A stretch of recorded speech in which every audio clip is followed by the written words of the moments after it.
औरवाड येथील भीषण अपघातात नुरसीवाडीतील तरुण ठार, दोघे गंभीर जखमी। शिरोळ तालुक्यातील औरवाड येथे सोमवारी मध्यरात्री उभ्या असलेल्या ट्रकला भरधाव दुचाकीने पाठीमागून जोरदार धडक दिल्याने एका तरुणाचा जागीच मृत्यू झाला।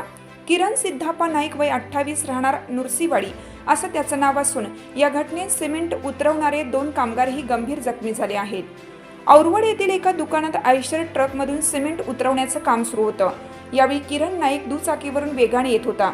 नियंत्रण सुटल्याने त्याची दुचाकी थेट ट्रकच्या मागील भागावर आदळली। यात किरणचा जागीच मृत्यू झाला तर ट्रकजवळ उभे असणारे 2 कामगारही गंभीर जखमी झाले आहेत। स्थानिक नागरिकांनी जखमी कामगारांना उपचारासाठी खासगी रुग्णालयात दाखल केलं। त्यापैकी एका कामगाराची प्रकृती चिंताजनक असून त्याच्यावर अतिदक्षता विभागात उपचार सुरू आहेत। हिरकणी न्यूज करिता शिरोळ तालुका प्रतिनिधी आतिक पटेल। चालू घडामोडींचे अपडेट्स जाणून घेण्यासाठी आपल्या हिरकणी न्यूज चॅनलला सबस्क्राईब जरूर करा, लाईक करा, कमेंट करा आणि शेअर करा। बेल आयकॉनवर प्रेस करा आणि नोटिफिकेशन्स मिळवा।